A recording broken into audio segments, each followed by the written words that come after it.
When it got hot in the valley, Thomas and Alfred drove their cows up to a cool, green pasture in the mountains to graze.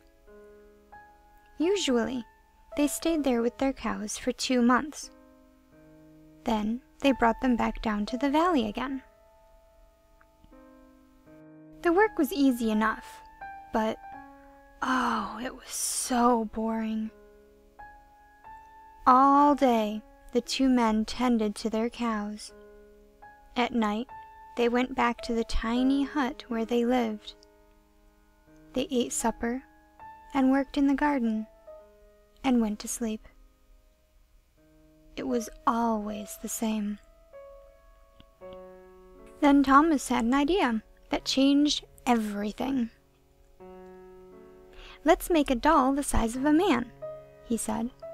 "It would be fun to make, and we could put it in the garden to scare away the birds."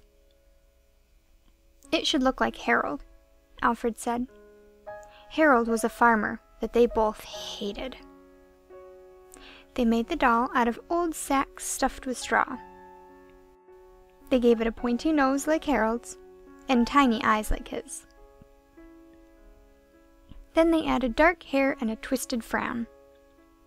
Of course, they also gave it Harold's name.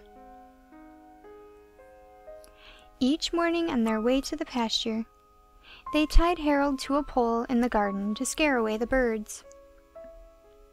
Each night, they brought him inside so that he wouldn't get ruined if it rained. When they were feeling playful, they would talk to him. One of them might say, "How are the vegetables growing today, Harold?"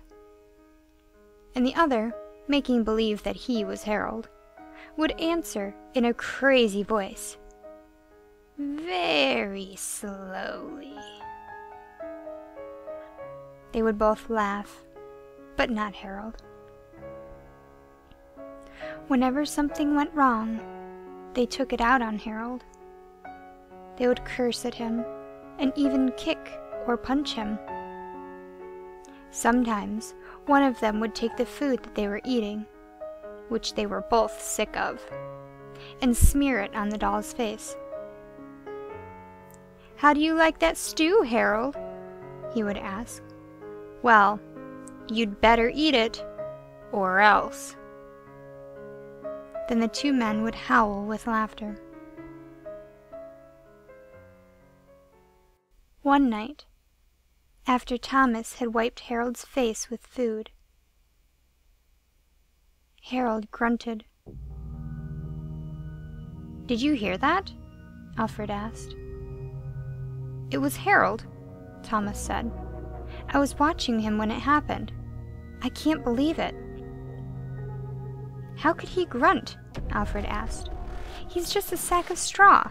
It's not possible." "Let's throw him in the fire," said Thomas, "and that will be that." "Let's not do anything stupid," said Alfred. "We don't know what's going on. When we move the cows down, we'll leave him behind. For now, let's just keep an eye on him." So they left Harold sitting in a corner of the hut. They did not talk to him or take him outside anymore. Now and then, the doll grunted, but that was it. After a few days, they decided that there was nothing to be afraid of. Maybe a mouse or insects had gotten inside of Harold and were making those sounds. So, Thomas and Alfred went back to their old ways. Each morning they put Harold out in the garden, and each night they brought him back into the hut. When they felt playful, they joked with him. When they felt mean, they treated him as badly as ever. Then one night, Alfred noticed something that frightened him. "Harold is growing," he said. "I was thinking the same thing," Thomas replied. Maybe it's just our imagination, Alfred said. We've been up on this mountain for way too long. The next morning, while they were eating, Harold stood up and walked out of the hut. He climbed up on the roof and trotted back and forth, like a horse on its hind legs. All day and all night he trotted like that. In the morning, Harold climbed down and stood in a far corner of the pasture. The men had no idea what he would do next, and they were afraid. They decided to take the cows down into the valley that same day. When they left, Harold was nowhere in sight. They felt as if they had escaped great danger and began joking and singing. But after they had gone only a mile, they realized that they had forgotten to bring the milking stools. Neither one wanted to go back for them, but the stools would cost a lot to replace. There really is nothing to be afraid of, they told one another. After all, what could a doll do? They drew straws to see which one would go back.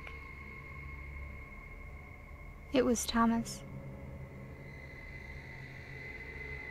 "I'll catch up with you," he said, and Alfred walked on toward the valley. When Alfred came to a rise in the path, he looked back for Thomas. He did not see him anywhere. But he did see Harold. The doll was on the roof of the hut again. As Alfred watched, Harold kneeled down and stretched out a bloody skin to dry in the sun.